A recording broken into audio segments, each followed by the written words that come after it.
여러분 안녕하세요. 이번에도 또 타임머신을 타고 태고의 옛날로 시간여행을 떠나볼까 합니다.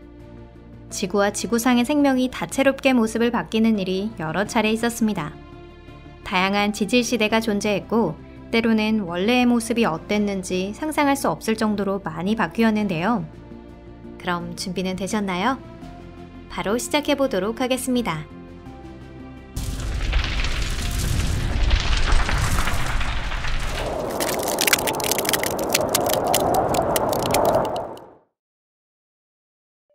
막 태어난 지구. 우리가 가장 먼저 들르게 될 곳은 45억 년 전의 지구입니다. 바로 지구가 최종적으로 만들어진 직후의 시대인데요. 이것이 최초의 지질 시대로 명왕누대라고 불립니다. 먼저 여러분은 도착하자마자 한 가지 사실을 깨닫게 되실 겁니다.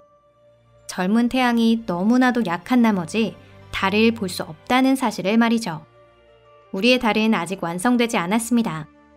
그저 우리가 잘 알고 있는 모습과는 전혀 다른 별자리를 배경으로 한 어두운 하늘에 무수한 작은 별들이 움직이고 있는 광경만이 보일 겁니다. 이는 젊은 태양계 전체를 가득 메우는 해성과 소행성, 원시 행성입니다. 태양계는 지금보다 더 혼돈에 찬 곳이었습니다. 하늘에는 가끔 운석들이 불꽃의 꼬리를 만들며 선을 그립니다. 지상으로 내려가는 건 별로 추천하지 않을게요. 우선적으로 기억해야 할 부분이 호흡에 적합한 대기가 생기려면 아직 멀었다는 것입니다. 게다가 우리 행성의 지각은 아직 완성되지 않은 상태로 마그마 오션이 상당 부분을 차지하고 있습니다. 지구의 기온은 약 230도로 대기층은 이산화탄소로 이루어져 지금보다 더욱 고밀도였습니다. 하지만 이때에 이미 첫 번째 물웅덩이가 생겼을지도 모릅니다. 대기압이 높기 때문에 물은 증발하지 않고 액체 상태로 있었습니다. 지구사의 서막에 대해선 아주 조금밖에 알려지지 않았습니다. 언제, 어디에서 물이 나타났는지조차 알 수 없는데요. 이 일에 대해서는 여러 가지 가설이 있습니다. 예를 들어 많은 연구자들은 오르트 구름에서 날아온 혜성이 가져온 것이라 생각하고 있지만 지구의 바탕이 된 물질에 처음부터 포함이 되어 있었다고 생각하는 연구자들도 있습니다. 거대한 달 아래서. 우리가 다음으로 가는 곳은 약 40억 년 전 시생누대 초기입니다. 명왕누대와 가장 크게 달라진 점은 바로 하늘 위에 보이는 이것인데요. 맞습니다. 달이에요. 다만 무척 거대하고 붉은 빛을 띠고 있으며 매우 밝게 빛나고 있습니다. 이런 달은 여러분이 아마 본 적이 없으실 겁니다. 달은 지구 역사상 가장 무서운 대참사 이후 명왕누대에 출현했습니다. 지구와 테이아라고 하는 화성 정도 크기의 천체가 충돌한 사건인데요. 이 엄청난 타격으로 인해 지구 물질의 일부가 우주로 내던져졌습니다.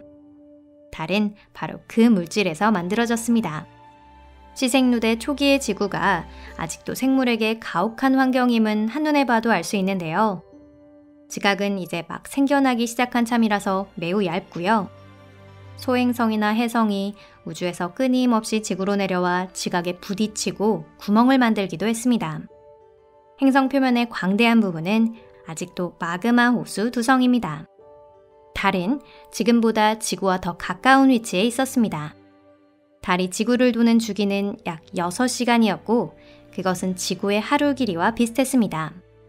바꿔 말하면 달은 항상 지구상의 같은 지점 상공에 있었습니다. 반면 달의 중력은 지구 전체에 미치고 있었는데요. 달은 지구 내부를 휘저으며 화산 폭발을 유발했고 또 달의 영향으로 인해 짧은 하루 사이에 2차례나 큰 해일이 지구 전체에 일어나기도 했습니다. 하지만 이 가혹한 환경 아래 지구에서는 바로 이 시대에 생명이 태어났습니다. 정확한 시기는 알려지지 않았지만 새로운 연구 결과가 나올 때마다 그 시기는 점점 더 빨라지고 있는데요. 오늘날 연구자들은 명왕누대와 시생누대의 경계인 41억 년 전에는 이미 최초의 생세포가 존재했을지도 모른다고 생각하고 있습니다. 황야와 바다. 30억 년 전의 지구는 중시생대였습니다. 지구의 대부분을 덮고 있던 건 얕고 따뜻한 지금 우리의 감각으로 말하자면 따뜻한 물 같은 느낌의 뜨거운 바다였고 곳곳에서 작은 화산섬이 융기하고 있었습니다. 해저에서는 원시적인 생명체가 너울거리며 편안히 쉬고 있었는데 그 모습은 마치 두꺼운 필름 모양의 곰팡이와 초록빛이 도는 슬라임을 연상시킵니다. 이는 이른바 박테리아 매트라고 하는 복잡한 생태계로 여러 종류의 박테리아가 모여 있는데요. 매트는 각각 닫힌 시스템이었고 충분히 안정되어 있었습니다. 매트의 주민들은 소비할 만큼의 양과 같은 양의 물질을 만들었습니다. 육지의 풍경은 황량했습니다. 식물은 없었는데요. 즉, 흙도 없다는 뜻이죠. 영구로 알려진 당시 최대의 육지이자 최초의 대륙인 발바라 대륙 한가운데에 내려서도 보이는 것은 드러난 돌멩이가 지평선까지 이어져 있는 경치뿐입니다. 이 바위나 돌뿐인 황야의 대기에서는 폭풍이 기승을 부리는데요. 거기에 더해 300m라는 괴물 같은 높이의 파도가 덮쳐옵니다. 아직 아주 가까이 있었던 달은 그런 식으로 우리 행성에 영향을 미치고 있었습니다. 마다가스카르 섬과 비슷한 크기였던 황량한 한 조각의 육지. 발바라 대륙은 하루 2차례 수면 아래로 숨었는데요. 그것이 시초가 되어 그곳을 중심으로 다른 육지가 생겨나기 시작합니다. 정확히 30억 년 전 플레이트 운동에 의해 지각 변동이 일어나게 되었고 그것이 현재까지 계속되고 있습니다. 이 메커니즘에 의해 화산 활동이 활발해지면서 대륙 지각이 성장했고요. 이후 수억 년 사이에 육지는 몇 배나 늘었습니다. 지구 동결, 스노볼 어스. 약 25억 년 전, 이른바 산소 대폭발 사건이 벌어졌습니다. 이는 현재와 마찬가지로 이산화탄소를 흡수하여 산소를 방출하는 방식으로 광합성을 할 수 있는 최초의 생물이 출현한 것과 관계가 있습니다. 이 방식은 다른 것보다 에너지 효율이 좋았기 때문에 광합성을 하게 된 생물은 압도적으로 유리한 고지를 차지하며 그 수를 비약적으로 늘려갔습니다. 그 결과 지구의 대기가 변화합니다. 바로 산소의 출현이죠. 지금에 비해서는 훨씬 적었기 때문에 사람이든 해조든 현재의 호기성 생물은 이 조건이라면 질식사할 것입니다. 하지만 이는 혐기성 생물이 산소로 인해 사멸하고 반대로 최초의 호기성 생물이 우위에 서기에는 충분한 양이었습니다. 산소 대폭발 사건의 시작은 새로운 연대가 시작된 시기와 거의 겹칩니다. 원생대인데요. 또 이로 인해 기후에 큰 변화가 일어났습니다. 이전까지는 대기 중에 대량으로 포함된 메탄가스 덕분에 온실효과가 일어나서 지구를 따뜻하게 데워주고 있었는데요. 하지만 새로운 조건 하에서 메탄이 산화되어 물과 이산화탄소가 되었습니다. 메탄이라는 담요를 잃자 지구는 얼어붙었습니다. 3억 년 이상 지속되는 휴로니안 빙하기가 시작된 것이죠. 그 시대의 지구를 방문했다면 얼어붙은 황야가 무한히 이어지는 풍경을 볼 수 있었을 겁니다. 한 연구자들은 지구 동결설을 지지하고 있는데요. 당시 남극과 북극의 얼음은 적도로 연결됐고 지구는 두꺼운 얼음으로 덮여 있었다는 것입니다.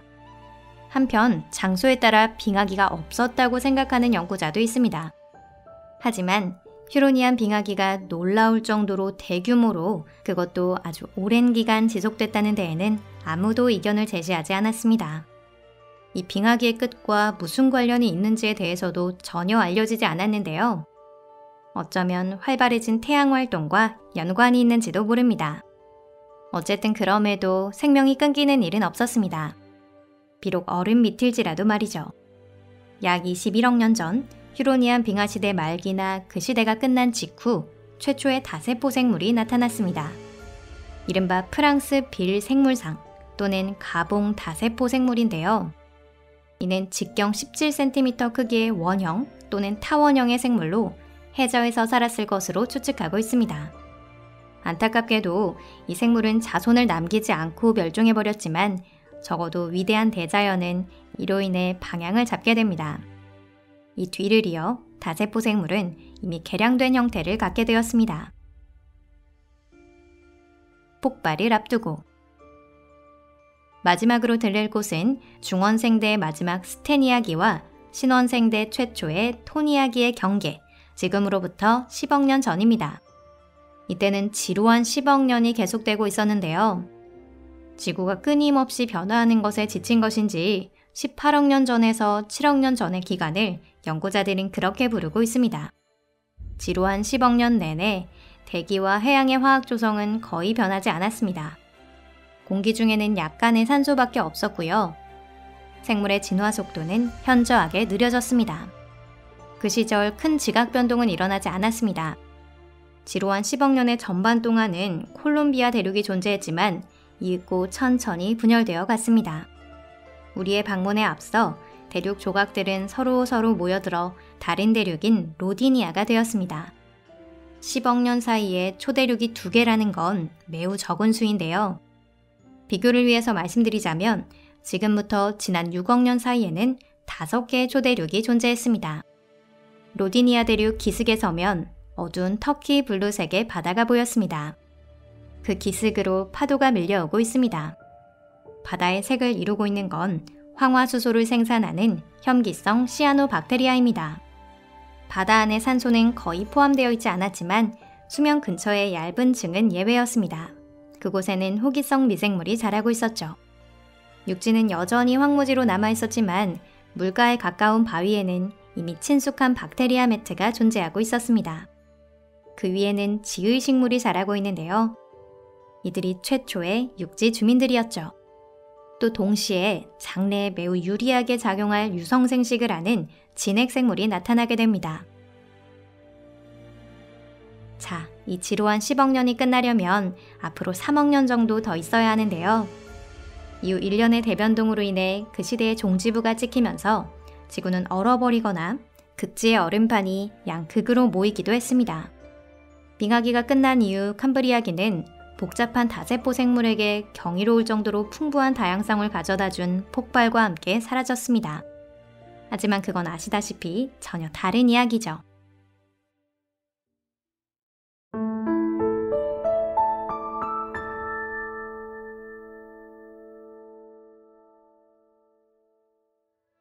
수억 년 전 지구. 자, 먼 과거로 떠날 타임머신이 출발 준비가 되었습니다. 산소 마스크 착용해주세요. 대본기 지구의 대기는 우리가 익숙해진 대기와는 크게 다릅니다. 산소 농도가 약 16에서 17%로 낮은 반면 이산화탄소는 약 6%로 지금보다 많은 상태였습니다. 이런 환경에서 호흡하는 건 현대인에게 아주 위험합니다. 여러분, 준비되셨나요? 그럼 출발하겠습니다. 대본기는 약 4억 1,900만 년 전에 시작돼 약 3억 5,800만 년 전에 끝났는데요. 그 전에는 실루리아기, 그 뒤에는 석탄기가 이어집니다. 이 시대에는 공룡이나 그 밖에 잘 알려진 선사시대 동물은 등장하지 않지만 그렇다고 지루해야 할 걱정은 없습니다. 우선은 머나먼 우주의 시점에서 시작해볼게요. 둥근 창을 들여다보세요. 아래에서 회전하고 있는 노란색과 파란색, 녹색으로 채색된 구체가 우리의 어머니별, 지구입니다. 흰 빙하가 없는 게 보이시나요? 대본기의 지표는 거의 어디나 열대성 기후로 극지방에서도 적도에서도 연간 평균 기온은 섭씨 20도에서 30도 정도였습니다. 우선 얼어붙을 걱정은 없겠습니다. 지표를 향하기 전에 한 바퀴 돌아 지구의 모습을 자세히 살펴봅시다.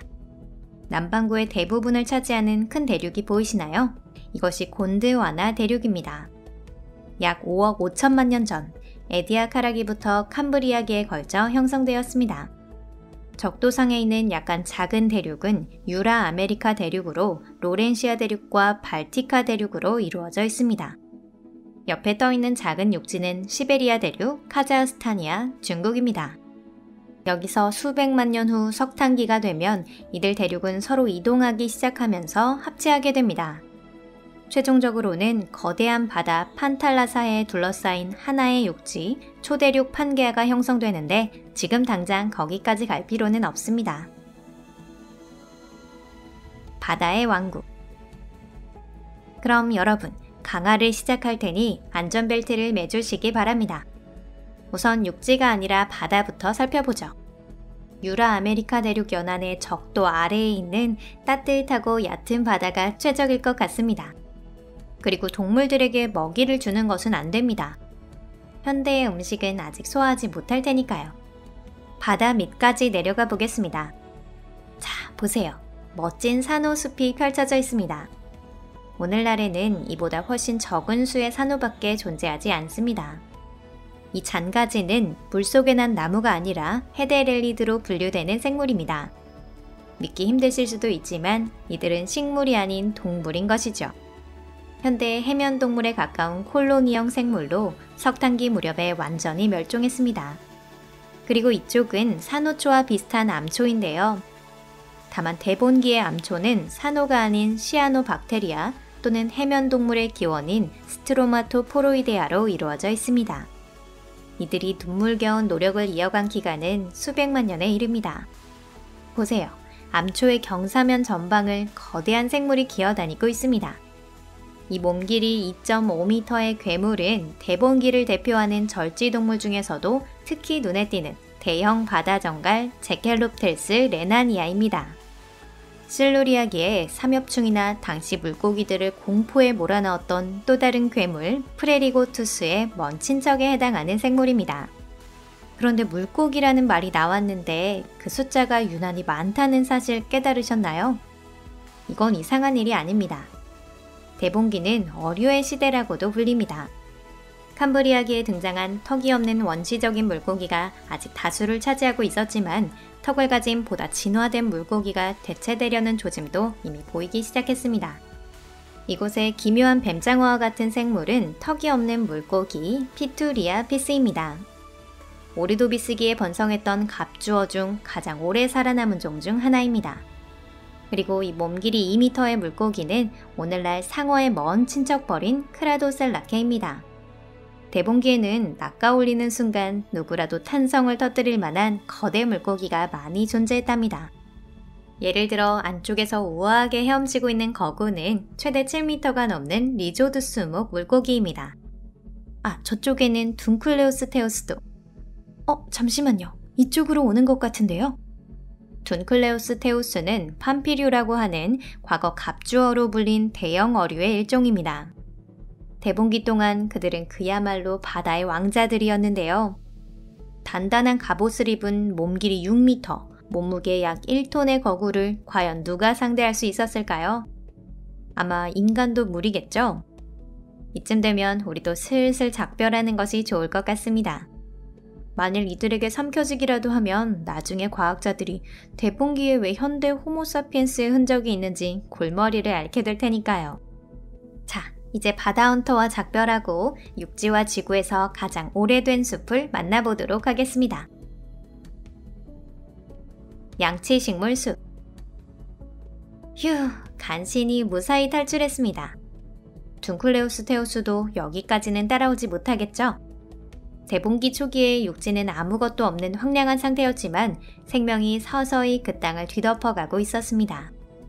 최초의 숲이 나타난 곳은 유라 아메리카 대륙의 북부로 추정되는데 이는 산림이라기보다 광활한 열대의 늪지대에 가까웠습니다. 그래도 시간이 지나면서 식물들은 급속도로 번식했고 수많은 새로운 육상식물이 탄생했습니다. 이 현상은 캄브리아기 폭발을 빗대어 대본기의 폭발이라고 알려져 있습니다. 밖에 나가서 숲을 산책하셔도 괜찮은데요. 조심하셔야 할 게 있습니다. 여기 식물에는 꽃도 열매도 붙어있지 않다는 걸 눈치채셨나요? 우리에게 익숙한 피자 식물이 등장하는 것은 아직 한참 뒤의 일입니다. 지금 보시는 것은 대부분 양치나 속새, 석송에 속하는 식물입니다. 주로 포자에 의해 번식하기 때문에 공기 중에는 많은 포자가 떠다니고 있습니다. 식물 사이로 작은 곤충이나 그 외 절지동물들이 여기저기 기어다니고 있네요. 외형은 현대의 벌레와 크게 다르지 않습니다. 몸길이 2m의 다종류 아트로플레우라 등의 거대한 벌레가 나타나는 건 석탄기니까 현재는 무서워하지 않으셔도 괜찮습니다. 그런데 고등동물은 어디 있죠? 물론 없진 않겠죠? 하지만 보시는 대로 상당히 적은 것 같습니다. 이 숲에는 노래하는 새도 멀리서 짖는 늑대도 없습니다. 그러기엔 아직 시대가 이릅니다. 파충류도 존재하지 않기 때문에 뱀이 발밑을 지나가지도 않고요. 애초에 식물이 급격하게 번식 및 진화할 수 있었던 건 역시 그들을 먹이로 하는 큰 동물이 없었다는 것과 관계되어 있습니다.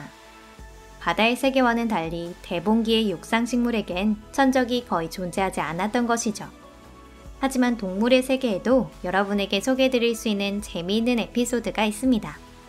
바다로 쏟아지고 있는 저 강 가까이로 가볼까요? 몸길이 1.5m 정도의 괴상한 생물이 얕은 여울에서 자그마한 발을 버둥거리고 있는 모습 보이시나요? 이는 이크티오스테가라고 하는 가장 오래된 양서류의 일종입니다. 그리고 아마 육상에 진출하는 위협을 이룬 최초의 척삭동물이기도 합니다. 다만 아직 물과의 연결성이 강해 물에 대한 의존도는 현대의 개구리보다 훨씬 높습니다. 또 팔다리는 육지에서는 거의 쓸모가 없습니다. 주로 물속을 헤엄치기 위한 용도인데요. 그래도 아가미뿐만 아니라 이미 폐가 갖추어져 있었습니다. 그리고 이들의 먼 후손들은 자신을 낳은 바다와의 유대를 완전히 끊고 본격적으로 육지로 진출하게 됩니다. 하지만 이건 또 다른 이야기예요. 이것으로 대봉기로의 여행은 종료입니다. 자, 여러분, 우리가 사는 시대로 돌아갈 시간이네요.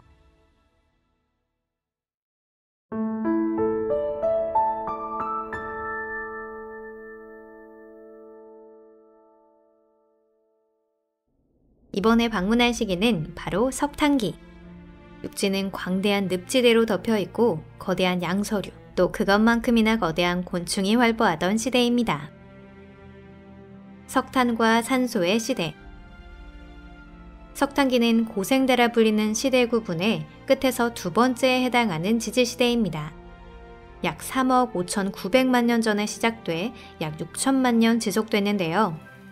과학자들 사이에서는 일명 양서류의 시대라고도 불리는데 그 이유는 곧 아시게 될 것입니다. 과학자들은 생명이 언제 육상에 진출했는지 정확한 시기를 아직 파악하지 못하고 있습니다. 다만 한 가지 확실하게 말할 수 있는 건 석탄기 이전 대본기에 사상 최초의 삼림이 출현했다는 사실입니다.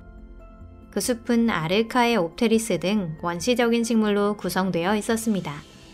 그리고 완전히 육상에서 생활하게 된 최초의 곤충이나 그 외의 절족동물이 나타난 것도 같은 시기였을 것으로 추정하고 있습니다.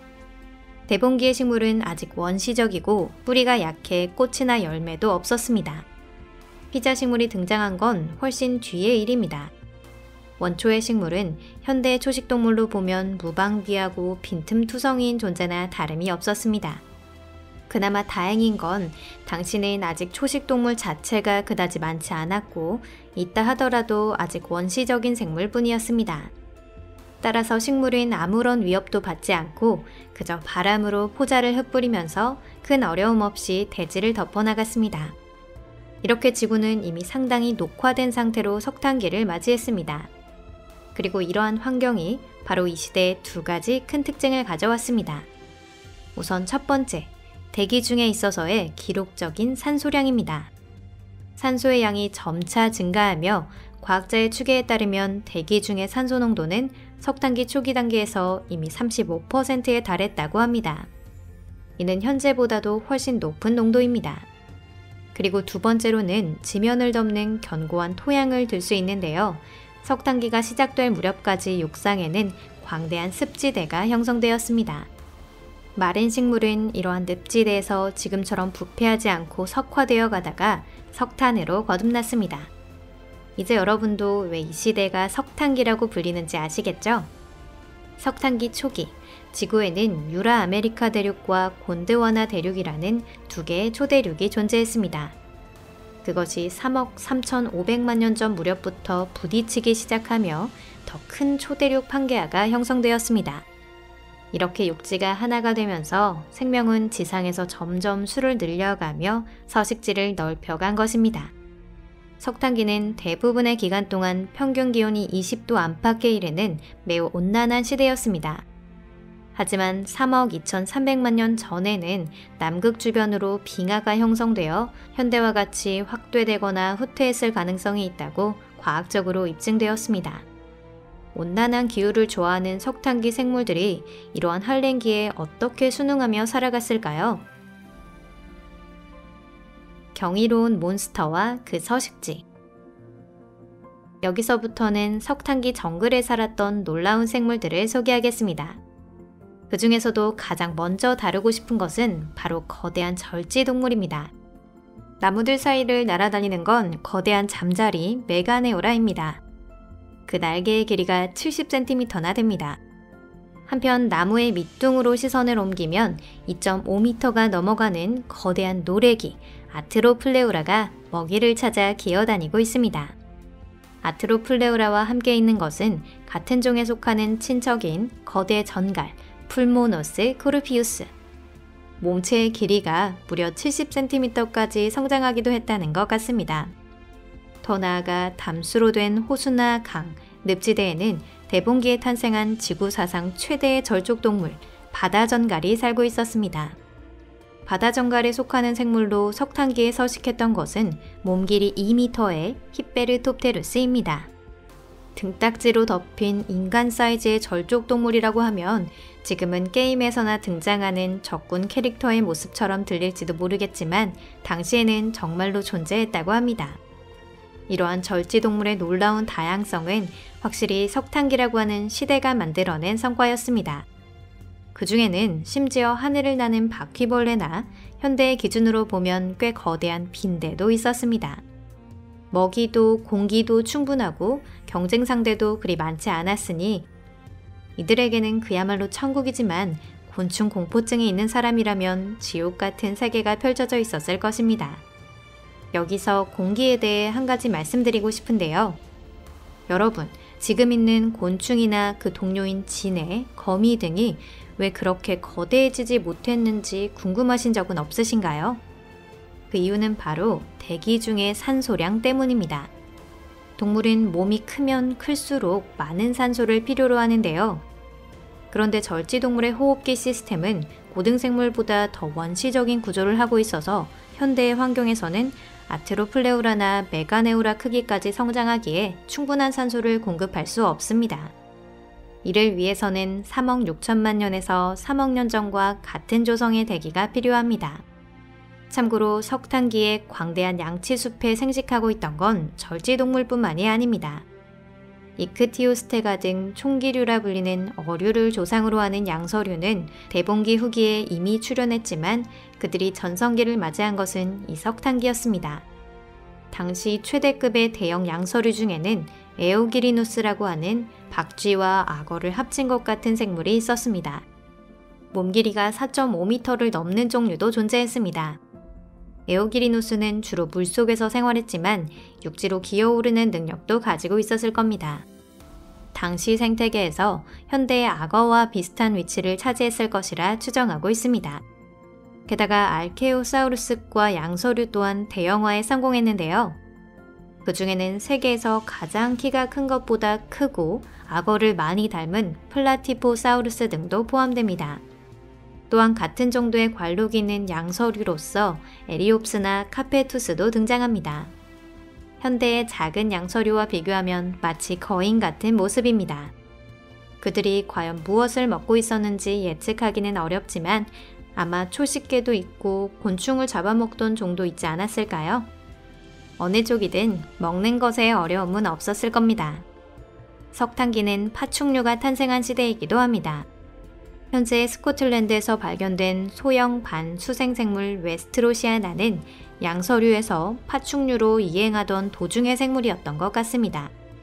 그리고 과학자들 사이에서 사상 최초의 완전한 파충류로 여겨지고 있는 것이 바로 힐로노무스입니다.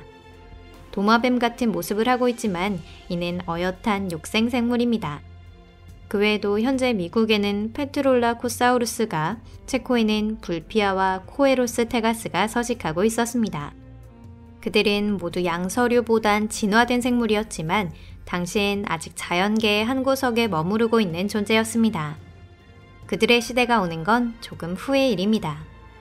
석탄기의 파충류 중에서도 독특한 자리를 차지했던 건 현재 캐나다 쪽에 서식하던 아르카이오티리스입니다. 도대체 무엇이 그렇게 특별했을까요? 사실 이 아르카이오티리스는 과학자들 사이에서 현대 포유류 등을 포함한 단국류의 거의 확실한 시조라고 알려진 생물입니다. 다음에 오는 페름기에는 이 단국류가 육상을 지배합니다. 이후 파충류인 공룡과의 경쟁에서 밀려났지만 완전히 사라지진 않았습니다. 그들의 후손인 포유류는 6,500만 년에서 6,600만 년 전에 일어난 그 유명한 운석 충돌 후 세계를 석권하기 시작합니다. 거기서 파생되어 탄생한 것이 바로 호모사피엔스입니다. 석탄기가 끝날 무렵 기후가 건조해지고 한랭해지면서 매우 혹독한 빙하기가 시작되었습니다. 그리고 같은 시기 현재 스칸디나비아 지방에서 맹렬한 화산 분화가 몇 번이나 발생했습니다. 대기 중에 대량의 화산재가 방출되며 지구는 더욱 한랭해졌습니다. 강력한 한랭화가 닥친 뒤 지상에서는 이른바 석탄기 열대우림 붕괴가 발생해 판게아 대륙을 뒤덮고 있던 광대한 늪지대 정글이 대부분 소멸됐습니다. 남겨진 건 초대륙 곳곳에 외딴 섬처럼 남겨진 수없이 많은 작은 숲뿐이었습니다. 그렇게 생명은 각 고도에서 독자적인 진화의 길을 걷기 시작합니다. 거대한 양서류와 절지동물은 점차 사라지고 대신 파충류와 단국류가 대두합니다. 신시대 페름기는 이렇게 시작되죠.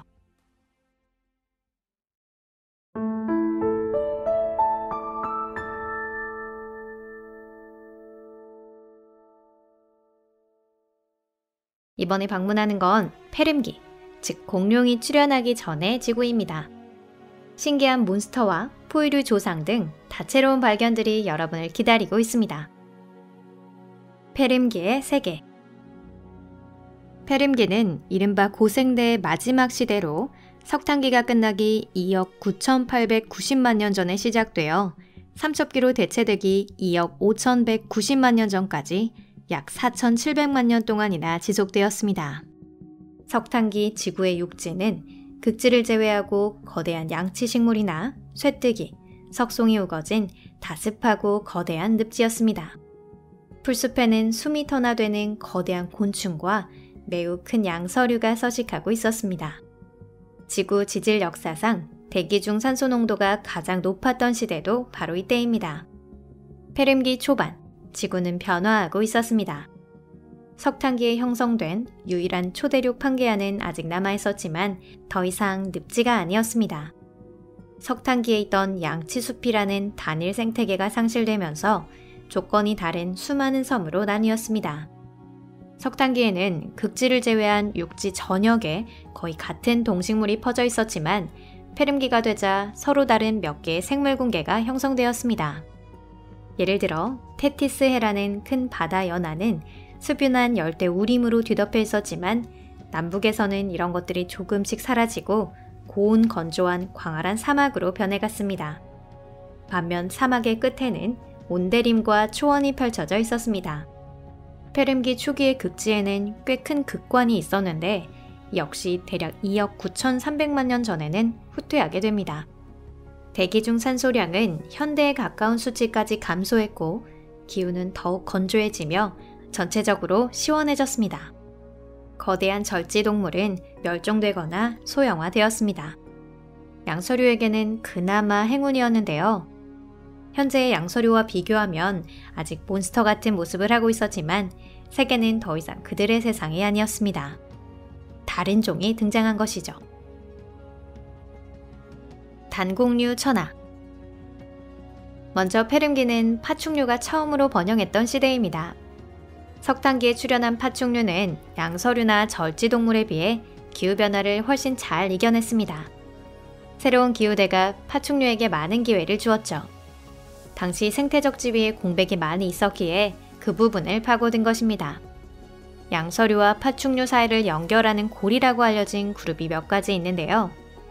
예를 들어 파역류나 측파충류가 그렇습니다.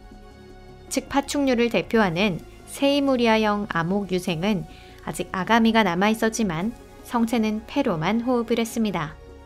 세이무리아형 암흑 중에는 렙트로파라는 거대한 도마뱀이나 움직임이 재빠른 아리의 커넬 패톤이 주로 연구되고 있습니다. 본격적인 파충류, 즉 전문가들이 말하는 진정한 파충류는 공룡과 악어의 조상인 지배 파충류나 뱀, 도마뱀의 조상인 인룡류가 대표적입니다. 이 시대의 인룡류에 대해서는 잘 알려져 있지 않지만 작고 민첩해서 초식성종뿐만 아니라 육식성이나 부식성종도 있었을 것으로 추측하고 있습니다. 파충류는 육상과 수중뿐만 아니라 공중에서도 서식하고 있었습니다. 페림기의 숲에서는 나무 사이를 바이겔티사우루스가 활공하고 있었습니다. 이는 처음으로 하늘을 나는 척추동물의 일종인데요. 현대의 조류의 날개는 앞다리가 변화한 것이지만 바이겔티사우루스의 날개는 가늘고 긴 갈비뼈로 되어 있었습니다. 페림기의 측파충류와 파충류는 매우 다양하지만 전문가들은 이를 정리해서 석형류라는 그룹으로 분류했습니다. 하지만 육지의 진정한 지배자였던 건 석형류가 아니라 이른바 단국류와 그 하위 분류에 해당하는 보다 진화한 수국류였죠. 단국류는 그 수가 매우 많았다고 알려져 있습니다. 생물학적 공통점은 적지만 공룡과 비슷한 것들도 있었는데요. 예를 들면 몸 길이 4m까지 성장한 최대급의 육식동물 디메트로돈은 스피노사우루스처럼 등에 큰 가시돌기를 가지고 있었다고 알려져 있습니다. 참고로 디메트로돈은 우리가 가장 관심을 갖고 있는 수국류의 뿌리인 반용류로 분류됩니다. 수국류 중 가장 위험했던 존재, 사벨 타이거처럼 강하고 날카로운 송곳니를 가진 고르고놉스입니다. 그 중에는 고르고놉스 투룹스처럼 다리가 옆으로 퍼지지 않고 현대의 포유류처럼 아래로 몸을 지탱하여 속도에서 우위를 차지한 것도 있었습니다. 고르고놉스 암흑에는 이노스트랑 캐비아 등 사나운 육식동물도 있었습니다. 몸 길이가 3.5m나 되는 반수서 동물로서 사벨 타이거와 같은 거대하고 위압적인 송곳니를 지니고 있었습니다. 다른 단국류와 석형류종은 이노스트랑 캐비아의 포식 대상이 되었습니다. 같은 대형이라도 온화하고 움직임이 느린 초식성 스쿠토사우루스가 그에 해당됩니다. 또 현재 남아프리카에 해당하는 지역에는 같은 대형종이면서 사나운 육식성인 고르고놉스 루비지아도 서식하고 있었습니다. 루비지아는 통통한 볼을 갖고 있었으며 움직임이 둔한 아우라코 케파노돈 같은 디키노돈을 잡아먹었다고 합니다. 루비지아, 이노스트랑 캐비아, 공룡을 닮은 디노고르곤은 최대급의 육상생물이었습니다. 하지만 고르고놉스의 다양성은 거대하다는 점에서 그치지 않았습니다. 개 중에는 클레란디나 플라부슬라브레비아, 니카에놉스 같은 중형 호랑이와 같은 육식동물도 있었습니다. 그들 또한 위험하고 냉혹한 포식자였죠. 페림기 끝에는 수국류 속에 알을 낳는 털로 덮인 키노돈류가 출현하였습니다. 그 중에는 작고 족제비를 닮은 초식성 도비니아나 몸 길이 60cm 정도의 프로키노스쿠스도 있었습니다. 고르고놉스나 그 동료가 지배하는 세계에서 탑 후보에 오르지는 못했지만 그래도 지구 생물 중에는 특별한 역할을 담당했습니다. 물의 세계. 앞에서도 언급했듯이 석탄기의 거대 양서류는 육상의 광대한 영역을 석형류나 단국류에 양보해야만 했습니다. 그렇다고 양서류가 사라져버린 것은 아니에요. 그들은 얕은 여울이나 늪에서도 충분히 쾌적하게 지내고 있었습니다. 이미 알려진 양서류 중 최대급을 자랑하는 프리오노스쿠스가 등장한 것도 바로 이 페림기입니다. 이 수서 몬스터는 현대의 도룡룡이나 개구리라기보단 오히려 악어의 일종인 가비알과 비슷합니다. 몸 길이는 무려 9m에 달하기도 했답니다. 물고기는 그리 많지 않았지만 그 중에는 재미있는 종자도 있었는데요. 예를 들어 유전학자의 계산에 의하면 바로 이 페림기 초기에 현대 폐어의 공통적인 조상으로 여겨지는 미지의 생물이 서식했다고 합니다. 작은 물고기를 먹이로 삼고 있던 것은 상어와 뱀장어의 중간 모습을 한 쿠세나 칸사스라는 담수생 거대 포식자입니다. 몸 길이는 4m에 이르기도 했답니다. 페림기에서 가장 신비한 물고기라고 하면 헬리코프리온을 들 수 있는데요. 엄밀하게는 석탄기에 출현했지만 최초로 발견된 건 페림기의 퇴적층입니다. 헬리코프리오의 치아는 둥근 톱 원반과 같은 독특한 구조를 띠고 있습니다.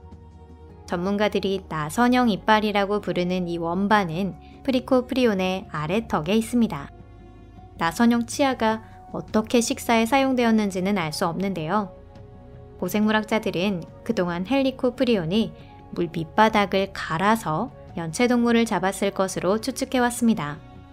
현재는 암모나이트 본체를 껍데기에서 꺼내거나 다른 물고기를 잡아먹을 때 중상을 입히기 위해 이 나선형 치아를 사용한 것이 아니냐는 설도 있습니다. 세상의 끝. 페름기의 불가사의한 세계는 석탄기, 삼첩기, 쥐라기와 비교하면 현대와 놀랄 정도로 비슷했습니다. 그렇기에 더더욱 왜 페름기 끝에서 1억 8,600만 년이라는 긴 시간 동안 거대 파충류의 지배라는 잘못된 길로 들어선 것인지에 대한 수수께끼가 깊어질 수밖에 없습니다. 대체 그 사이에 무슨 일이 일어났던 걸까요? 그 사이 페름기 대멸종이라는 과학자가 하는 한 가장 괴멸적인 일이 일어났습니다. 대중에게는 공룡의 지배에 종지부를 찍은 백악기에서 고제 3기 경계의 대멸종이 더 유명하지만 페름기의 대멸종과 비교하면 아주 미미할 정도입니다. 페름기 말 바다는 괴멸적인 공터가 되고 말았습니다. 해양생물 중에 최대 96%가 소멸했고요. 육상에서는 73%의 척추동물이 멸종했고 영상에 소개된 종도 대부분 사라졌습니다. 측파충류는 멸종했고 힘이 센 고르고놉스를 비롯한 대부분의 당국류 역시 멸종하고 말았습니다. 지구는 지금까지 5번의 대멸종을 경험했지만 페름기에서 삼첩기에 걸친 대멸종 때는 곤충 중에서도 무려 83%의 종이 소멸되었습니다. 불과 수만 년 사이에 지구를 거의 생명이 존재하지 않는 행성으로 만든 이 무서운 생물학적 대변동은 대체 왜 일어난 걸까요? 과학자들은 아직 답을 찾지 못하고 있습니다. 일각에서는 지구가 거대한 소행성과 충돌했다고도 하고요. 혹은 현재 시베리아에 해당하는 지역에서 매우 활발한 화산 분화가 연속적으로 일어났다는 설도 있습니다. 멕시코와 사우디아라비아에 버금가는 200만 평방킬로미터라는 광활한 영역이 용암으로 뒤덮였고 대기 중으로 방출된 화산재는 수년 동안 태양을 가로막아 괴멸적인 기후변화를 일으켰다는 것입니다. 이외에도 메탄이 대량으로 방출돼서 지구의 대기가 오염된 것이 원인이 아닌가 하는 설도 있습니다. 어느 쪽이든 이 페름기 대멸종으로 인해 더 크고 진화 정도가 컸던 당국류는 거의 멸종해버리고 말았습니다. 그 후 조상 시절에 이 멸종에서 살아남아 번식에 성공한 공룡들에게 파란불이 켜진 것입니다. 영상은 끝이 났지만 당국류가 만들어내는 노래는 아직 끝나지 않았습니다. 그리고 가장 재미있는 후렴구 부분은 아직 따로 남겨두었어요. 작은 키노돈류는 힘센 동료들과 달리 멸종에서도 살아남을 수 있었습니다. 그리고 삼첩기에는 이미 최초의 본격적인 포유류로 진화한 것으로 보여집니다. 키노돈류는 3대에 걸친 지질 연대 동안 생물권의 변경지역에서 조용히 살아가야 했습니다. 하지만 이들은 마지막까지 살아남았고 공룡이 사라진 후 생물권에서 또 다른 도약을 꾀했습니다. 우리 인류는 페름기 키노돈류의 직계 후손으로 디키노돈이나 고르고놉스의 원년에 해당합니다. 그 인류가 지금의 세계를 지배하고 있는 것이죠.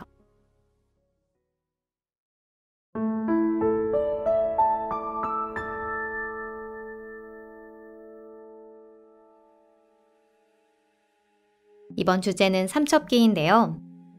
공룡이 번영한 것으로 유명한 쥐라기나 백악기만큼 유명하지는 않지만 삼첩기에도 흥미로운 이야기들이 많이 존재합니다. 최초의 공룡이나 우리의 조상인 최초의 포유류가 본격적으로 출현한 것도 바로 이 삼첩기입니다. 삼첩기의 세계. 삼첩기는 쥐라기와 백악기를 포함한 중생대 최초의 시대에 해당합니다. 삼첩기는 페름기가 끝나기 2억 5,190만 년 전에 시작해 쥐라기로 바뀌기 2억 136만 년 전까지 이어졌습니다. 페름기의 지구는 현재 지구와 매우 흡사하여 열대우림, 사막, 온대, 한대 등 여러 기후대가 있었습니다. 당시의 육지는 판게아라는 하나의 초대륙이었고 현대의 포유류에도 속하는 단국류라는 기묘한 생물들에 의해 지배되고 있었습니다.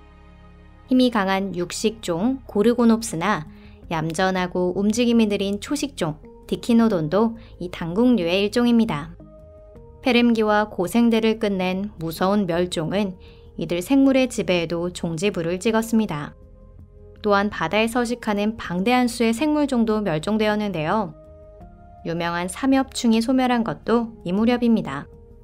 곤충도 멸종을 면치 못했습니다. 멸종의 원인은 지금도 밝혀지지 않았지만 당시 시베리아에서 엄청난 파괴력의 화산 분화가 일어난 것과 관련이 있을 수도 있습니다. 오랫동안 태양을 가렸던 화산재가 사라지고 거대한 무덤이 된 지구에 다시 태양빛이 쏟아지자 그곳에서는 전혀 다른 세계가 펼쳐지게 됩니다. 그 이후 수백만 년에 걸쳐 세계를 지배하는 것은 단국류가 아닌 파충류입니다. 삼첩기의 육지는 아직 판게아로 합쳐져 있었지만 이 거대한 초대륙은 이미 조금씩 분리가 시작되고 있었습니다. 판게아 초대륙은 겉보기에는 삼첩기 전기관을 통틀어 하나로 합쳐져 있었기 때문에 우주에서 보면 극에서 극까지 뻗어나가는 한 덩어리의 육지가 보였을 것입니다. 하지만 지각에는 이미 단층이 생기기 시작하고 있었죠. 쥐라기 시대가 되면 이 단층을 따라 결정적인 분리가 일어납니다. 여기 그림을 참조해주세요. 삼첩기 후기와 쥐라기 시대의 경계가 되면 판게아는 롤아시아 대륙과 곤드와나 대륙이라는 두 개의 큰 대륙으로 거의 나뉘어지고 지역으로만 연결되어 있다는 걸 확실히 알 수 있습니다. 삼첩기의 기후는 페름기보다 따뜻하고 상당히 건조했을 것으로 보여집니다. 2억 1,500만 년 전에 산소량이 갑자기 15%에서 19%로 상승할 때까지 대기 중의 산소는 페름기나 현대보다 적었습니다. 극관이 없었기에 기후대 자체에 큰 차이는 없었지만 판게아 대륙에는 광활한 사막이 펼쳐져 있었을 겁니다. 거대 생물의 탄생. 삼첩기 초기, 생물계는 페름기의 멸종 이후 활발한 회복을 이어갔습니다. 가장 빠르게 살아남은 것은 지배파충 하강인데요. 이 흥미로운 그룹은 페름기 후기의 프로테로스쿠스라고 하는 악어를 닮은 생물에서 비롯됩니다. 삼첩기 초기에는 그 후손에 해당하는 엘리스로스쿠스가 그 나름대로 번성했지만 그 후 더욱 진화한 종으로 대체되었습니다. 엘리스로스쿠스과에는 갑옷으로 덮인 찰리쉐비아 속과 머리가 큰 가르자이니아 속, 힘이 센 울랄로사우루스 속 등 몇 가지 재미있는 유형이 속해 있습니다.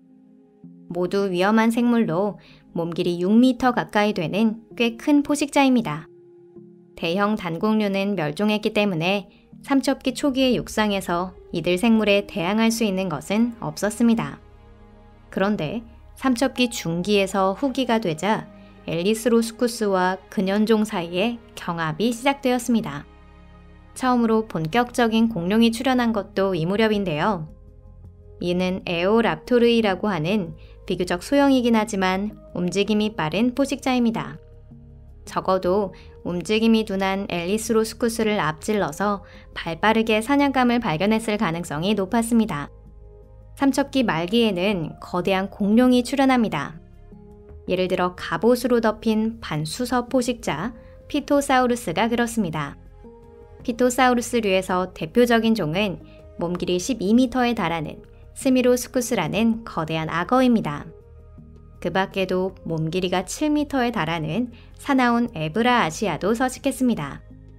이 생물들은 이미 일반인들이 상상하는 전형적인 공룡과 비슷한 모습을 하고 있습니다.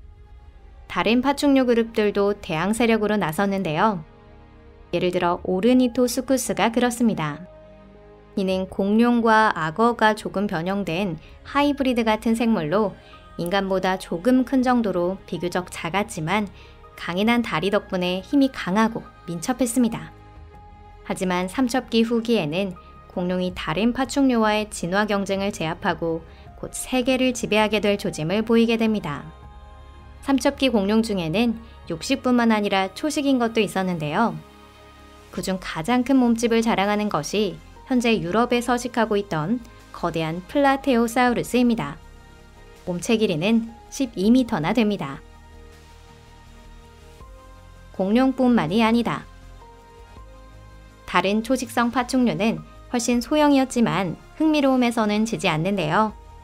예를 들어 린코사우루스 목도 번영하고 있었습니다. 이 그룹에는 히페로다페톤이라고 하는 동그란 체형의 설치류와 같은 치아를 지닌 몸 길이 1.5m 정도의 귀여운 도마뱀도 있었습니다. 잡식성 파충류에는 아에토사우루스가 있었습니다. 식물을 주식으로 삼는 아르마딜로 같은 것도 있었고 몸 길이가 4m인 데스마토스쿠스 같은 포식자도 있었을 것으로 보여집니다. 파충류는 육상뿐만 아니라 수중으로도 적극적으로 진출했습니다. 어류를 먹이로 삼아 서로를 잡아먹는 이크티오사우루스와 프레시오사우루스가 처음 출현한 것도 바로 삼척기입니다. 목의 길이가 몸 길이의 2배나 되는 타니스트로페우스 같은 더 특이한 해양 파충류도 있었습니다. 담수 지역에서는 대형 양서류가 어느 정도의 경쟁 상대가 되어 있었지만 그것도 삼척기 말에는 멸종하고 말았습니다. 한편 완전하게 해명되지 않은 것이 프로토아비스의 상황인데요. 이는 삼척기 후반에 서식하고 있던 기묘한 육상생물입니다. 날카로운 이빨이 박힌 갈퀴를 가지고 날개와 깃털 같은 것이 있었지만 날지는 못한 것 같습니다. 최초의 조류는 훨씬 뒤인 쥐라기에 서식했던 시조새라고 알려져 있지만 전문가들이 그 조상이라고 생각하는 프로토아비스가 훨씬 조류에 가까운 골격 구조를 띠고 있습니다. 프로토아비스의 수수께끼는 지금도 해명되지 않고 있습니다. 고생물학자 중에는 프로토아비스야말로 조류의 조상이라고 생각하는 사람도 있지만 한편으론 시조새의 우위를 고집하기 위해 프로토아비스를 전혀 다른 종 혹은 키메라가 아니냐고 주장하는 사람도 있습니다. 그렇다면 페름기를 지배한 단국류, 보다 정확하게 말하면 단국류에서 가장 발달한 그룹으로 꼽히는 수국류는 어떨까요? 수국류는 페름기 멸종으로 인해 큰 타격을 입었습니다. 진화 측면에서는 파충류보다 앞섰지만 자연계 한켠으로 밀려나게 되었는데요. 그럼에도 수국류는 포기하지 않았습니다. 처음으로 본격적인 포유류가 출현한 것도 삼척기라고 알려져 있습니다. 포유류는 페름기 후기, 키노돈류의 후손입니다. 이는 다른 곳에 비해 운 좋게 멸종을 면한 수국류의 소그룹인데요. 현재 모든 포유류가 키노돈류, 즉 수국류로 분류되어 있습니다. 삼척기 초기에는 포유류와 비슷하지만 포유류로 분류되지 않는 생물이 있었는데요. 그중 하나가 트리낙소돈입니다. 여우 정도의 크기의 포식자로 외형은 어딘지 모르게 북방 족제비를 닮았습니다. 동시대에는 초식성인 하라미아도 서식했습니다. 삼척기가 되면 그 후손들에게 있어 가장 원시적인 포유류라고 할 수 있는 포유형류라는 그룹이 출현합니다. 이곳에는 모르가뉴 코돈트와 큐네오테리움이 속해 있는데요. 그 중에서도 특히 주목할 만한 것이 아델로 바실레우스라는 작은 쥐입니다. 과학자 중에는 이것이 모든 포유류에게 있어 유전적으로는 공통조상에 가장 가까운 종이라고 보는 사람도 있습니다. 이 동물들은 아직 알을 낳았을 것으로 보여지지만 이미 두꺼운 털가죽을 가진 온혈동물로 유선을 가지고 있었을 가능성도 있습니다. 유대류나 유태반류가 출현한 것은 더 나중의 일입니다. 또한 포유류류 이외의 수국류도 번창했습니다. 판게아 초대륙의 거의 전 국토에 걸쳐 몸 길이 1m 정도의 키노그나투스와 2m 가까운 초식의 엑사엘리토돈이 널리 서식하고 있었습니다. 그리고 몸 길이 3.5m, 무게가 1톤이나 되는 꽤 큰 생물도 있었는데요. 온화한 성격으로 움직임이 느린 플라케리아스입니다. 훌륭하게 자라난 송곳니가 가장 큰 특징입니다. 그의 버금가는 크기를 가진 것이 리소위키아인데요. 이 종은 플라케리아스나 그 외의 몇 종과 마찬가지로 스타레켈리아 그룹에 속합니다. 지질학의 전통에 따르면 삼척기는 멸종에 의해 막을 내리게 됩니다. 삼척기 후기에는 석탄기부터 번영해온 목색 양치식물이나 석송 등 많은 식물이 소멸했습니다. 이후 1만 년이라는 매우 짧은 기간에 대형 양서류나 공룡이 아닌 거의 모든 지배 파충하강, 그리고 포유형류를 제외한 수국류가 멸종에 이르렀습니다. 이 멸종의 원인은 여전히 수수께끼이고요. 기후의 극적인 변화와 지질학적 대변동으로 대기 조성이 크게 변화한 것이 원인일지도 모르지만 확실한 것은 알 수 없습니다. 삼첩기가 끝나고 나면 쥐라기가 찾아옵니다. 진화 경쟁에서 페름기의 수공류는 물론이고 삼첩기의 친척인 파충류에게도 승리한 공룡이 절대 강자로 군림하는 시대입니다.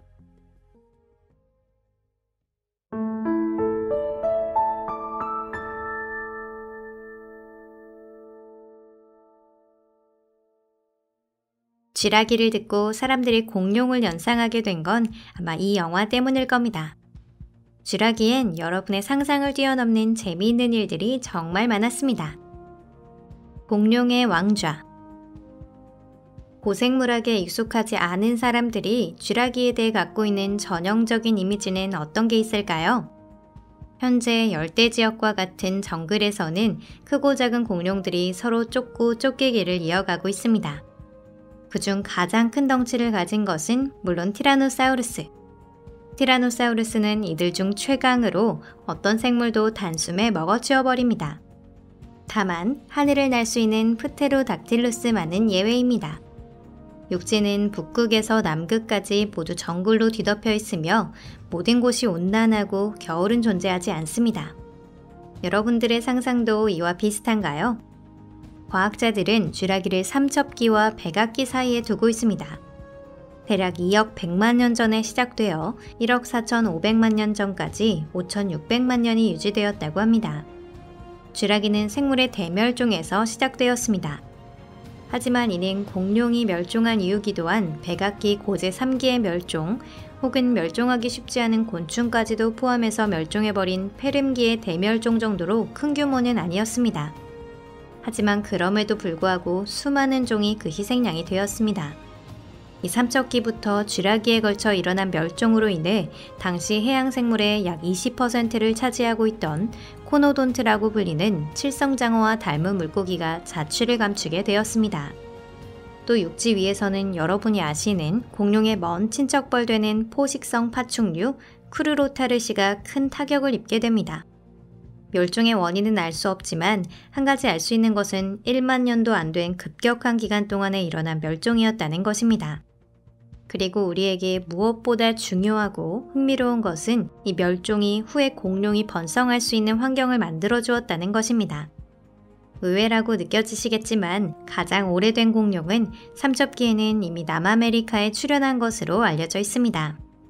당시 이 대륙 역시 다른 대륙과 마찬가지로 판게아라는 하나의 초대륙의 일부였습니다. 초기 공룡 중에서 연구자들에게 가장 많이 알려진 것은 바로 스타우리코사우루스입니다. 키는 작지만 옆으로 긴 이족보행의 육식동물이고요. 또한 같은 소형이면서 이족보행인 파충류 에오랍토르도 흥미로운 생물입니다. 고생물학자 중에는 이것이 공룡 공통의 조상으로 여겨지는 종과 가장 가깝다고 생각하는 사람도 있습니다. 에어랍토르는 그 뛰어난 스피드와 적응력으로 판게아 대륙 전국토에 빠르게 퍼져나갔습니다. 이렇게 공룡의 조상은 삼첩기 말 멸종의 영향을 거의 받지 않고 살아남을 수 있었습니다. 게다가 공룡의 운명을 바꾼 소행성의 충돌 후 수백만 년이 지나 포유류가 번영했듯이 이 멸종은 공룡들에게 오히려 큰 혜택을 주었습니다. 따라서 쥐락이라는 말을 듣고 공룡을 연상하는 건 충분히 자연스러운 일이라고 볼 수 있습니다. 공룡들은 바로 이 시대의 육지의 지배자가 되었고 작은 육식동물에서 대량의 화석을 가진 사나운 도마뱀으로 진화한 것입니다. 공룡이 있을 때의 지구.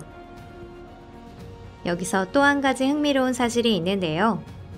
공룡 중 가장 유명하고 가장 많이 연구되는 티라노사우루스는 쥐라기에는 존재하지 않았습니다. 당시 있었던 것은 용광류로 분류되는 거대한 디플로도쿠스와 브라키오사우루스, 아파토사우루스입니다. 참고로 그 무시무시한 겉모습과 거대한 몸체로는 상상하기 힘들지만 이들은 식물을 먹이로 삼으며 살아가는 온화한 동물이었다고 합니다. 그래도 얌전하다고 해서 그들 앞을 가로막거나 발밑을 서성거리는 건 인간에게 현명한 행동이라고 볼 수는 없겠습니다. 이런 강력한 초식동물에 대항할 수 있었던 것은 당연히 이와 비슷하게 크거나 혹은 재주가 있고 민첩한 움직임을 할 수 있는 육식동물 뿐이었습니다. 예를 들면 유명한 알로사우루스나 케라토사우루스 등입니다. 거대한 육식수와 초식수의 싸움은 분명 어마어마한 박력이 있었을 겁니다. 이런 거구들이 대전의 무대로 삼은 곳은 평원이나 끝없이 계속되는 삼림이었습니다.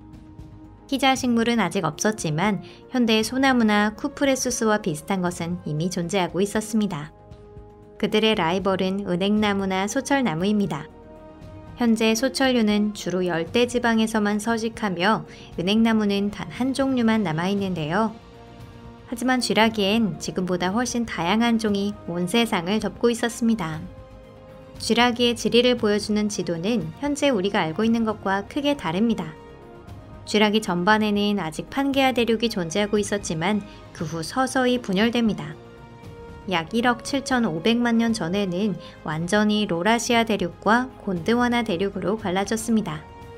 거기에서 우리에게 익숙한 대륙이 형성되기까지는 아직도 오랜 시간이 필요합니다. 산산조각난 대륙을 둘러싼 바다 또한 많은 생명으로 넘쳤습니다. 굴이나 달팽이를 닮은 우리가 잘 알고 있는 연체동물이 넓은 범위에서 번식하며 현대와 같은 산호초도 출현하게 됩니다. 산호의 숲에서는 리드시크티스 등 초거대 물고기가 헤엄치고 있었습니다. 그 크기는 무려 10m에서 30m. 과학자마다 주장하는 숫자는 약간 다르지만 어쨌든 지구상 최대의 경골 어류라고 할 수 있습니다. 하지만 그런 크기를 갖고 있어도 메트리오링쿠스나 플리오사우루스 같은 바다의 육식동물로부터 몸을 보호하는 건 쉬운 일이 아니었나 봅니다. 이 공격적인 파충류들은 움직임이 느린 거대한 물고기를 따라다니며 비늘을 물어뜯고 고기를 먹었습니다. 쥐라기 최대급 해양 파충류 메가르노이사우루스는 이 플리오사우루스의 동료입니다. 그리고 당시 바다의 왕자로 군림하고 있던 건 분명 플레시오사우루스일 텐데요. 여러분도 어디선가 한 번쯤 사진으로 보신 적이 있을 겁니다. 긴 목이 특징인 바다 동물이에요. 숨을 들이마시기 위해 일일이 부상하지 않아도 되도록 긴 목이 필요했을지도 모릅니다. 헤엄을 치다가 휙 머리를 내밀고 숨을 들이쉬고 또 천천히 헤엄쳐 가는 것이죠. 굉장히 편리해 보이는 시스템입니다. 프레시오사우루스는 연체동물부터 대형 물고기, 다른 종의 도마뱀까지 바다 생물부터 하늘을 나는 생물까지 모든 것을 먹어치웠습니다. 적어도 한 프레시오사우루스의 식사 메뉴는 그런 것이었습니다. 화석을 조사했더니 위가 있었다고 생각되는 곳에 커다란 암모나이트나 물고기, 그리고 익룡의 일종인 프테로닥틸루스와 비슷한 생물의 유해가 남아 있었습니다. 하늘을 나는 도마뱀 하면 현대의 조류가 존재하지 않았던 당시 생태계에서 그 자리를 차지한 것은 바로 이들 익룡이었습니다. 그 중에는 유명한 프테로닥틸루스 말고도 조금 마이너한 람포링쿠스도 있었는데요. 대부분이 육식으로 물고기, 곤충, 작은 파충류, 초기 포유류 등을 먹었던 것 같습니다.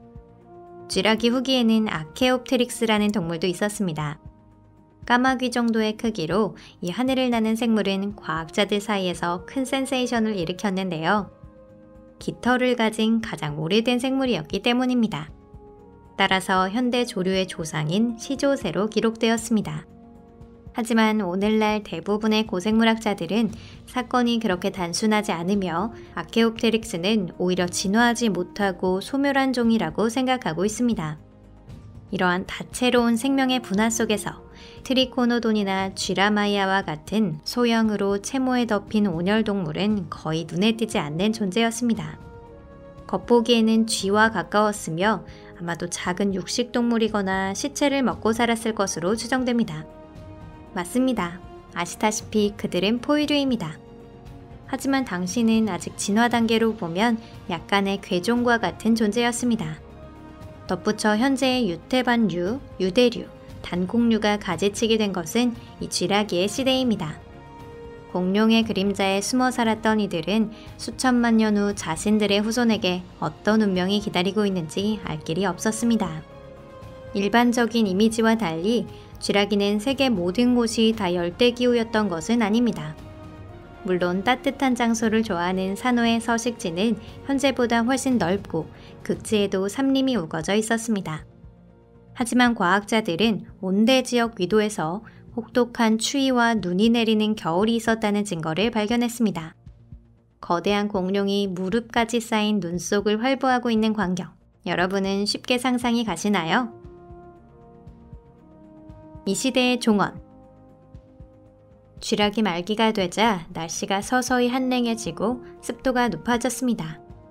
대륙이 계속 분열하고 해류가 변화한 것과 관련이 있을 거라 추정하고 있고요. 생명 또한 점차 변해갔습니다. 대멸종에 의해 종말을 맞이한 삼척기와 달리 쥐라기는 백악기로 완만하게 이동했습니다. 백악기는 공룡이 그야말로 전성을 누리다가 멸망하면서 막을 내린 시기입니다.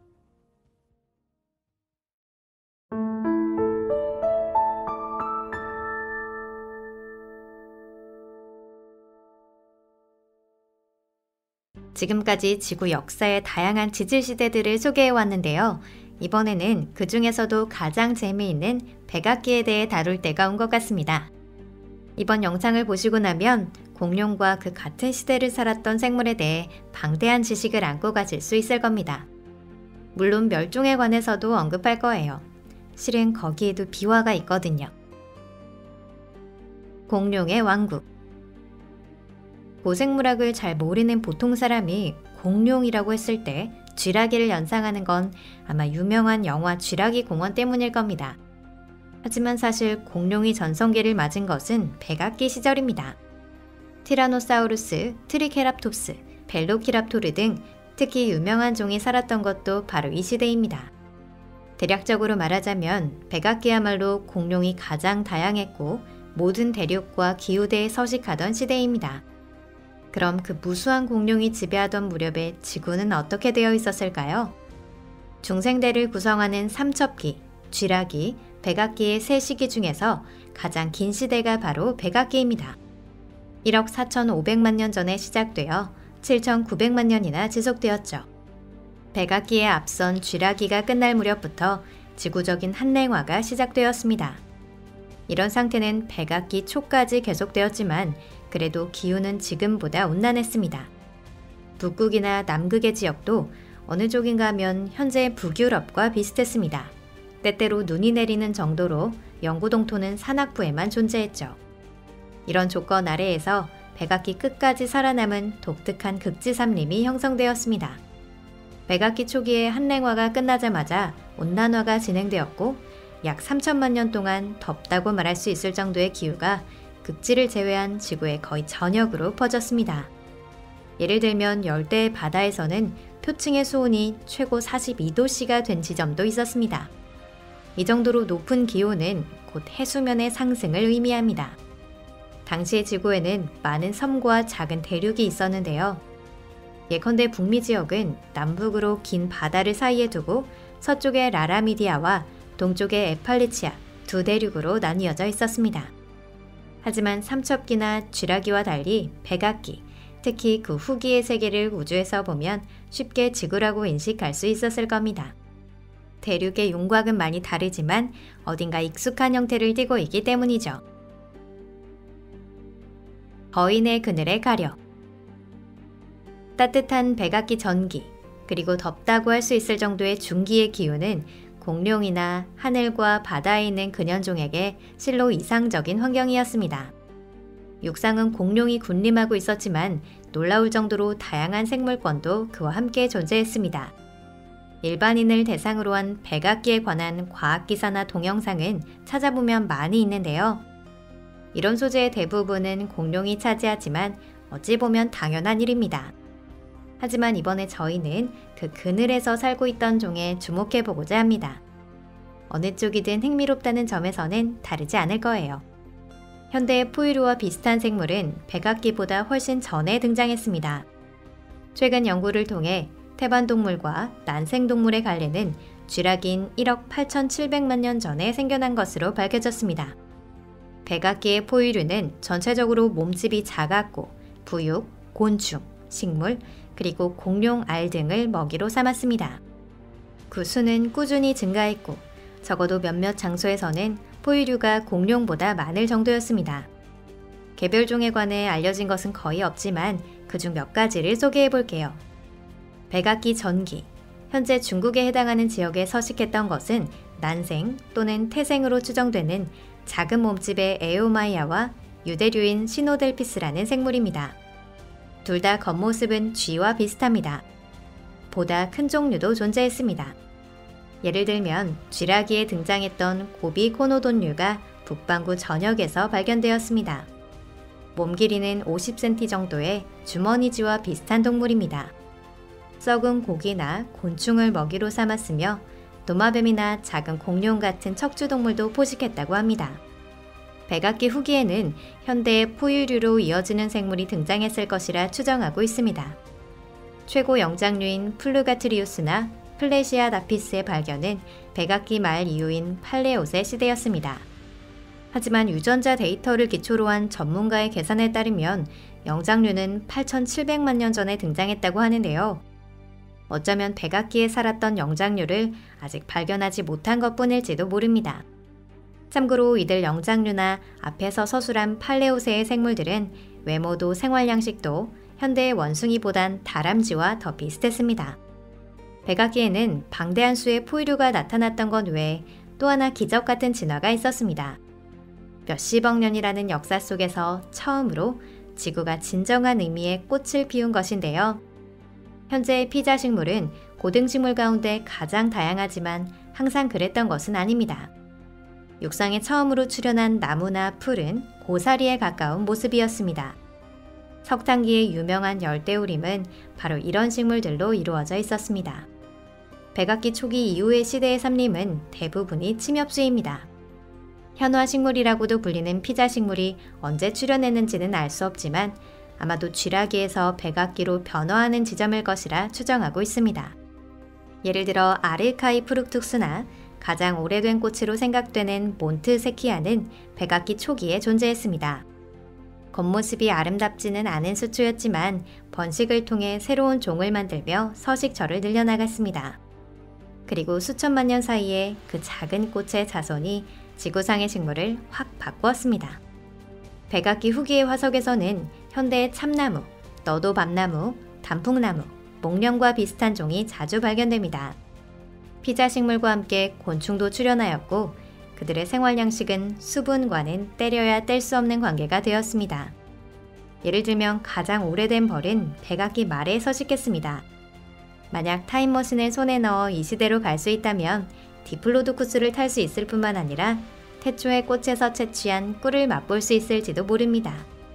공중을 지배하고 있던 것은 그 유명한 프테로닥틸루스나 날개를 펼치면 12m나 되는 거대한 케찰코아틀루스 등의 익룡이었습니다. 지구 역사상 최초의 새도 존재했습니다. 까마귀 정도의 크기로 지금도 깃털 공룡과의 중간쯤이라고 여겨지는 시조새는 아마 많은 분들이 들어보셨을 텐데요. 쥐라기 후기의 시조새들 외에도 다른 새들도 확인되었습니다. 예를 들면 중국의 공자새는 현대의 새 부리와 비슷한 것을 가지고 있었습니다. 바다에서는 물새인 헤스페로르니스가, 해안에서는 오리를 닮은 모습으로 섬뜩한 이빨을 가진 이쿠치오르니스가 평화로운 삶을 이어갔습니다. 백악기의 조류들이 하늘을 날 수 있었는지에 대해서는 아직 완전히 밝혀지지 않았습니다. 예를 들어 헤스페로르니스의 경우엔 날개가 너무 작아서 어려웠을 겁니다. 마다가스카르에서 발견된 라오나비스 등은 현대의 타조처럼 육상에서만 살았을 겁니다. 시조새를 말하자면 아마 글라이더처럼 활공할 수밖에 없었을 겁니다. 그리고 애초에 조류가 본격적으로 하늘을 지배하는 것은 익룡이 멸종하고 난 후일 것이라고 여겨지고 있습니다. 백악기 전기에는 어룡과 익룡이 바다를 지배했습니다. 그 후 세노마눔절, 투렌절 경계 멸종사변이라 불리는 기묘한 현상이 일어났고 그 지배는 약 9천만 년 전에 종말을 고했습니다. 이유는 불분명하지만 수십만 년에 걸쳐 바다의 산소 농도가 급격히 저하된 것이었는데요. 육생동물에겐 거의 영향이 없었지만 바다 생물의 속부류들이 27%나 질식으로 인해 멸종했다고 합니다.